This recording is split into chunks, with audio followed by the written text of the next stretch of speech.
மக்கள் அனைவருக்கும் வணக்கம். லயோலா காலேஜ் விஜய் அவருடைய மாமா இந்த அட்டுழியங்களை பற்றி அடுத்தது நம்ம வீடியோ போட்டிருந்தோம். அதற்கு பதிலளிக்கும் விதமாக நண்பர் ஃபெலிக்ஸ் அவர்கள் ஒரு வீடியோ ஒன்று போட்டிருந்தாரு. எனக்கு நல்லாவே தெரியும் லயோலா காலேஜுடைய பிரச்சனைகள் ஏதாவது வந்துச்சுன்னா யாராவது இப்படியான ஆள்கிட்ட போய் நிற்பாங்கன்னு. எனவே இவர் மட்டும் கிடையாது, சவுக்கு கூட வரலாம், அதை பற்றி எங்களுக்கு கவலை கிடையாது வச்சுக்கோங்க. ஆனால் இவங்க பேசும்போது லயோலா காலேஜ் ஒரு பரிசுத்தமான பகுதி அப்படின்ற அளவுக்கு பேசுகிறாங்க இல்லையா, அதில் அவங்க பேச வேண்டிய ஒரு விஷயம் இருக்குது. தேவையில்லாமல் இந்த ஆளு வந்து வாயை கிண்டுறதுனால அடுத்த விஷயத்துக்கு போக வேண்டியிருக்கு. அது என்ன அப்படின்னா, இந்த லயோலா காலேஜுடைய நிர்வாக விவகாரங்களை நம்ம ஏன் தலையிடுறோம் அப்படின்னா, அவங்க அரசியலில் தலையிடுறதுனால. ரொம்ப தெளிவாக சொல்லிடுறேன். இப்போ லயோலா காலேஜுடைய முதலாவது நம்ம குற்றச்சாட்டு யார்கிட்ட ஆரம்பித்தோம், விஜய் அவர்களுடைய மாமா சேவியர் அல்போன்ஸ் இருந்து. அந்த ஆள் இருக்கிறப்ப என்னென்ன ஆட்டம் போட்டார், அதுக்கப்புறம் அவர் தம்பி என்னென்ன ஆட்டம் போட்டாரலாம். இந்த லயோலா அலுமினி லிஸ்ட் இருக்கு இல்லையா, இதெல்லாம் அதோடைய வெப்சைட்லேயும் உங்களால் பார்க்க முடியும். இந்த டிஸ்பிளே நம்ம அதில் வச்சுருப்போம். இதில் இதற்கு முன்னே இருக்கக்கூடிய காஷ்மீர் ராஜை பற்றி நம்ம எதுவுமே சொல்லவே இல்லை. ஏன்னா அவரை பற்றின எந்த புகாரும் கிடையாது. இன்னும் சொல்ல போனால் லயோலா காலேஜ் கீழே வரக்கூடிய அந்த லிபான்ற பிஸ்னஸ் ஸ்கூலில் ஆரம்பிக்கிறதுக்கு முக்கிய காரணகர்த்தாவும் அந்த நிர்வாகம் நல்லா இருக்கிறதுன்னு நினைச்சவர். எனவே அவரை பற்றிலாம் நான் குற்றச்சாட்டு வரல. இந்த லிஸ்ட்ல இன்னொரு ஆள் ஒருத்தருக்காரு, யாரு, சேவியர் அல்போன்ஸ் எடுத்தது விஜய்னால. இந்த இருக்க பிறகு டானிஸ் பொன்னையா, இந்த ஆளை பற்றியும் எங்களுக்கு ரிப்போர்ட் வந்துச்சு. இப்போ இந்த லயோலா காலேஜை காப்பாற்றுறதுக்கு ஒரு கும்பல் கிளம்பி வராங்க இல்லையா, அவங்க எல்லா பற்றியுமே இந்த வீடியோ சொல்லிடுறேன். அது என்ன அப்படின்னா, இந்த லிஸ்ட்ல இருக்கிற பெரும்பாலான பேர் கேவலமான குற்றச்சாட்டுக்கு ஆளானவங்க. இந்த குற்றச்சாட்டு மட்டும் கிடையாது, லயோலா நிர்வாகத்திற்குள்ள வரக்கூடிய எந்த ஒரு குற்றச்சாட்டுமே குழிய தோண்டி புதைக்கிறதுக்கு இங்கே சட்டத்தை தாண்டி ஒரு பெரிய பவர் ஒன்று வேலை பார்க்குது. இப்போ இந்த டானிஸ் போன்ற விவகாரத்துக்குள்ள நாங்கள் எப்போ வந்தோன்னு கேளுங்க. எப்போனா எங்களுடைய முதலாவது விசாரணை எங்கேருந்து ஆரம்பிச்சோம்னா, லயோலா காலேஜில் ரொம்பவும் பவர்ஃபுல்லான பர்சன்ஸ் யார், அவங்களுடைய பின்புலம் என்ன, அதை மட்டும் தான் விசாரிக்க ஆரம்பித்தோம். அப்போ நாங்கள் தெரிஞ்சுக்கிட்ட வரைக்கும் என்ன தெரிஞ்சதுன்னா, அப்படின்னா சைலான்னு ஒருத்தவங்க இருக்காங்க, அவங்க தான் டீன், அதாவது ரிசர்ச்சோட டீனாக இருக்காங்க. அவங்களுக்கு ஒரு பெரிய பவர் இருக்குது. ரொம்ப வருஷமாக அவங்க அங்கே பவர்ஃபுல் லேடி அப்படின்னு நம்ம கேள்விப்பட்டோம். அந்த பவர்ஃபுல்ன்றது உங்களுக்கு எல்லாருக்கும் தெரியும். சீட்டு வாங்குறது வந்து நிர்வாக விவகாரங்கள் வந்து அதுக்கு வரக்கூடிய நிதிகளை மேனேஜ் பண்ணுறதுல ஆரம்பிச்சு, அதையும் தாண்டி லயோலா நிர்வாகம் மட்டும் கிடையாது, ஜெசூட்டுக்கு கீழே வரக்கூடிய பெரும்பாலான எக்ஸாம் இருக்கு இல்லையா, அதெல்லாம் கண்ட்ரோல் பண்ணுற பவர், இது எல்லாமே பெரும்பாலான டைம்களில் யார்கிட்ட இருந்திருக்கு அப்படின்னா இந்த சைலா அவர்கள்ட்ட இருந்திருக்கு. எனவே இவங்களுடைய பின்புலங்களை தேடும் போது முதலாவது அவங்களோட வெப்சைட்டில் நீங்களே போய் தேடுங்க. சைலான்னு போட்டிங்கன்னா அவங்களுடைய ப்ரொஃபைல் வரும். அந்த ப்ரொஃபைலில் அவங்க என்னென்ன நிர்வாகத்தில் அவங்க இருந்தாலும் தெரியும். நீங்கள் பிரமிச்சு போயிருவீங்க. அவ்வளோ பவர்ஃபுல் லேடியை வேற எங்கேயும் பார்க்க முடியாது. அதில் ஒரு சில பேரில் இவங்க ஒரு ஆள், அதாவது பவர்ஃபுல்லாக இருக்கக்கூடிய ஒரு சில பேரில் இவங்க ஒரு ஆள். இவங்க என்னென்னவா இருந்திருக்காங்கன்னா, டீன் ஆஃப் ரிசர்ச் இப்போ இருக்காங்க, டீன் ஆஃப் சயின்ஸில் இருக்காங்க, எக்ஸாம் கண்ட்ரோலாக இருந்திருக்காங்க. இப்படி பெரும்பாலான பகுதிகள் அந்த சிண்டிகேட் மெம்பர்ஸில் மிக தீவிரமாக இருக்கக்கூடிய மிக அதிகாரம் பல படித்த நபராக இவங்க இருக்காங்க. இப்போ நான் இவங்களை ஏன் எடுக்கிறேன் அப்படின்னா, இவங்களுடைய விஷயங்கள் எல்லாமே ஆன்லைனில் கிடைக்குது. பெண் என்பதால் அவங்களுடைய கண்ணை நான் மறைச்சிடுறேன், அவங்களுடைய கான்டாக்டை மறைச்சிடுறேன், நீங்களே தேர்னாலே கிடைக்குன்னு வச்சுக்கோங்க. இப்போ நான் இதுக்குள்ளே ஏன் வரைக்கிறேங்க, இதுக்குள்ளே ஏன் வரேன் அப்படின்னா, இப்போ இந்த குறிப்பிட்ட லேடி பவர்ஃபுல்லாக லயோலா காலேஜுடைய நிர்வாகத்திலையும் ஜெசூட்டுடைய கீழக்கூடிய பெரும்பாலான கல்லூரிகளில் இவங்களுடைய கை ஓங்குறதும் எங்கேருந்து ஆரம்பிக்குது, அதன் பின்னணி என்ன அப்படின்னு அந்த நிர்வாகத்தில் விசாரிச்சாலே, நான் சொல்ல தேவையில்லை, நீங்களே போய் விசாரிச்சாலே எல்லா பேரும் ஒரு ஆளை கை காட்டுறாங்க. அந்த ஒரு ஆள் யாருன்னா இந்த டானிஸ் பொன்னையா யாருன்னா, அதனுடைய லயோலாவுடைய வெப்சைட்ல போட்டிருக்காங்க 2017 முக்கியமான பொறுப்புக்கு வர்றாரு. அது என்னன்னா, ஜெசூட்டுக்கு இருக்கக்கூடிய மதுரை ப்ரொவின்ஸ்க்கு ஹெட் ஆகிறாரு. ஜெசூட்டை பொறுத்த வரைக்கும் இந்த இயேசு சபையில் ஏகப்பட்ட கல்லூரிகள் இருக்கு. முதலாவது லயோலா காலேஜ் சொல்றோம், திருச்சியில் ஒரு காலேஜ் இருக்குன்னு வச்சுக்கோங்க, மதுரை பக்கம் அருளாண்டார், இப்படி ஏகப்பட்ட கல்லூரிகள், ஏகப்பட்ட கட்டமைப்புகள் இருக்குது. இந்த எல்லாத்தையும் கட்டுப்படுத்தக்கூடிய அந்த அமைப்பினுடைய தலைவராக நீங்க வெறும் காலேஜோட பிரின்சிபல் வைக்காதீங்க, இந்த ஒட்டுமொத்த அமைப்புக்கும் தலைவராக உட்கார்றாரு. இப்போ 2017 இவருக்கும் அந்த குறிப்பிட்ட சைலா இருக்காங்களே, இவங்களுக்குமான தொடர்பு இருக்கு இல்லையா, இதை பற்றியான ஒரு முக்கியமான குற்றச்சாட்டு எங்கேருந்து வருது கேளுங்க. எங்கேருந்து, இங்கெல்லாம் கிடையாது, ரோம் இருக்கு இல்லையா, ஏன்னா இது கத்தோலிக் சபை கீழே வருது. ரோம் கத்தோலிக் சபையுடைய ஹெட்லேருந்து எங்களுக்கு ஒரு முக்கியமான புகாரை எங்களால் எடுக்க முடியுது. அந்த புகார் இதுதான். அந்த புகாரை ஒட்டுமொத்தமாக 3 பக்கங்கள் இருக்குது. அந்த 3 பக்கங்களையும் வைக்கிறேன், நீங்கள் அதையெல்லாம் கொஞ்சம் பொறுமையாக பார்த்துருங்க. அதுக்கப்புறம் இந்த விஷயத்துக்குள்ளே வரேன்.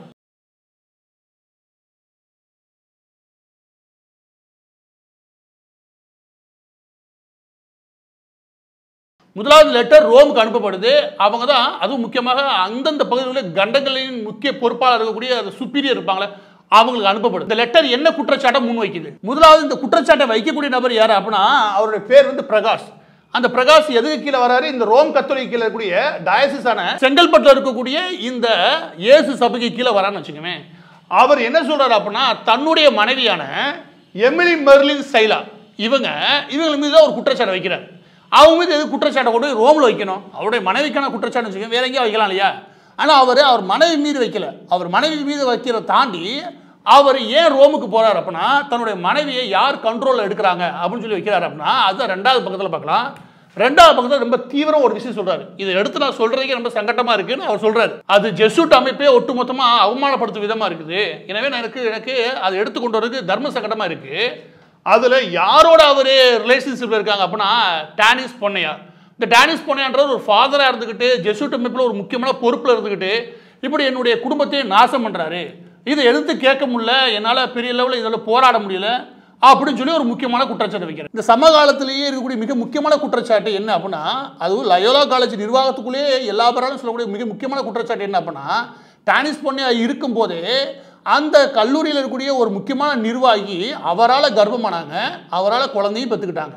பின்னாடி அது என்ன ஆச்சு ஏதாச்சுன்றதுலாம் ஏகப்பட்ட சங்கதின்னு உடச்சுக்குவேன். அந்த ஸ்டோரி இந்த ஸ்டோரி லிங்க் பண்ணுற விஷயம் இருக்கு இல்லையா, அது இது ஒன்றில் தான் வருது. இது மட்டும் கிடையாது, டானிஸ் பொன்னையாமல ஏகப்பட்ட குற்றச்சாட்டு இருக்குன்னு வச்சுக்கோங்க. இதோட சேர்த்து ஃபாதர் டானிஸ் பொன்னையா மட்டும் கிடையாது, ஃபாதர் ஆண்ட்ரூ, இவங்க 2 பேரும் மெட்ராஸ் லயோலா காலேஜ்லேருந்து இந்த மாதிரியான சேட்டைகள் அப்படின்னு சொல்லி சில விஷயங்களை விவரிக்கிறாங்க. இதில் எந்த அளவுக்கு குற்றச்சாட்டுக்கு உண்மைன்றதை நான் விசாரிச்சப்ப இந்த ஸ்டோரி கிடைச்சது. இந்த டானிஸ் பொன்னையா அவர் காலத்தில் இருந்தப்ப எப்படின்னு. இதில் என்ன மிக முக்கியமான விஷயம் என்ன அப்படின்னா இவங்க சம்மந்தப்பட்ட விஷயத்தில் தேடுனா அந்த வடத்தில் இருக்க எல்லா பேருமே பெரிய பெரிய பங்களா கட்டி சொகுசு வாழ்க்கை வாழ்ந்துருக்கானுங்க. இவங்க பார்க்குற வேலைக்கும் அவங்க வாழ்கிற வாழ்க்கைக்கும் சம்மந்தமே கிடையாது. இந்த குற்றச்சாட்டை ஏன் தூக்கிட்டு வர வேண்டியிருக்கு அப்படின்னா இது ஒருத்தர் மேலாம் கிடையாது, லயோலா காலேஜுடைய பெரும்பாலான நிர்வாகிகள் மீது வைக்கப்படுது. பெரும்பாலான நிர்வாகிகள் யாரு?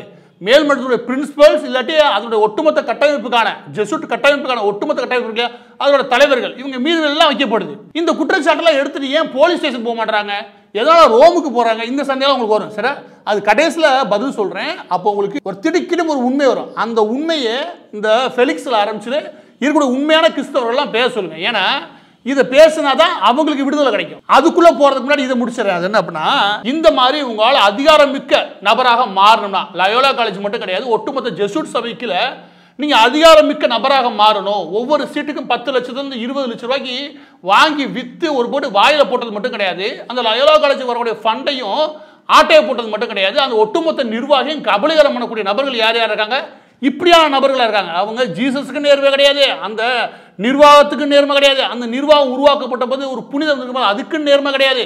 இவ்வளோ ஆடும்போது கேள்வி கேட்பாரே இல்லாம அந்த இன்ஸ்டியூட்டை கேள்வியே கேட்க முடியாதுன்னா அது என்ன மாதிரியான சூழல் இருக்கும் நீங்களே யோசிச்சு பாருங்க.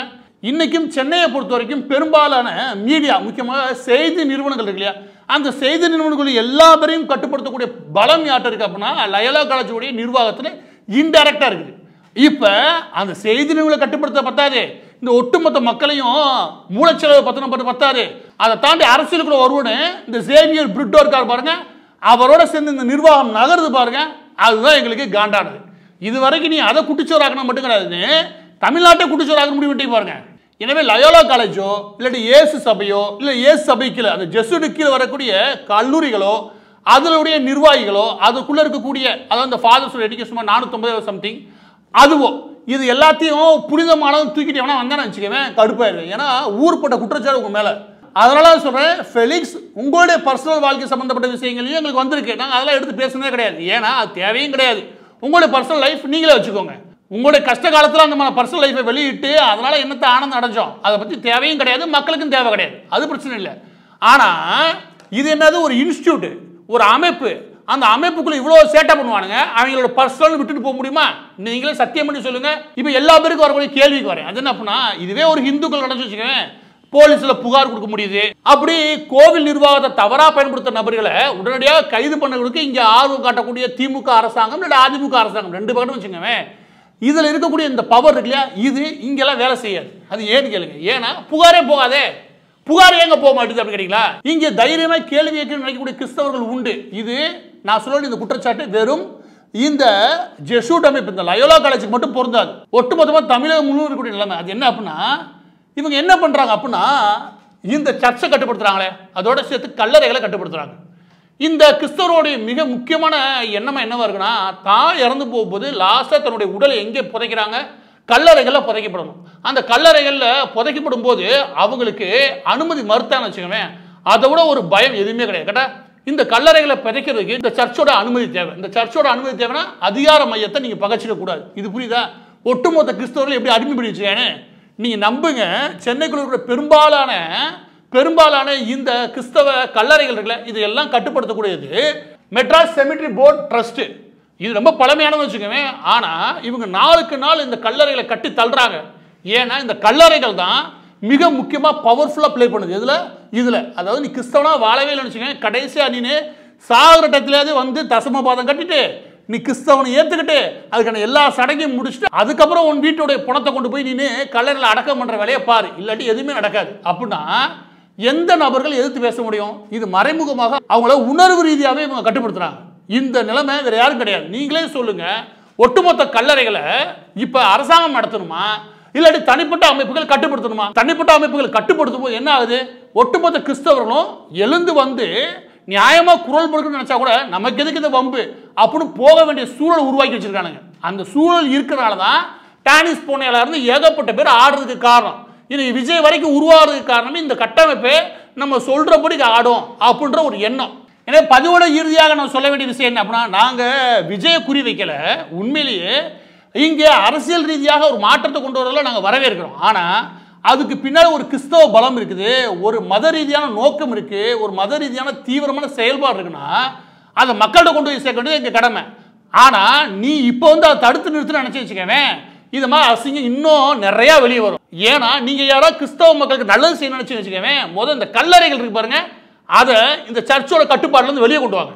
இந்த மக்களுக்கு முதல் சுதந்திரமே அங்கேருந்து தான் கிடைக்கும். அதை விட்டுட்டு நான் ஒழுங்கு ஆதாரத்தை கொண்டு போடும் போது அதை எப்படியா தடுத்து நிறுத்தி லயோலா காலேஜுக்கு முட்டு கொடுக்கணும்னு வச்சுக்கவேன், ஒன்றையும் சேர்த்து இழுத்து பஞ்சாயத்து பார்க்க வேண்டியிருக்கும்.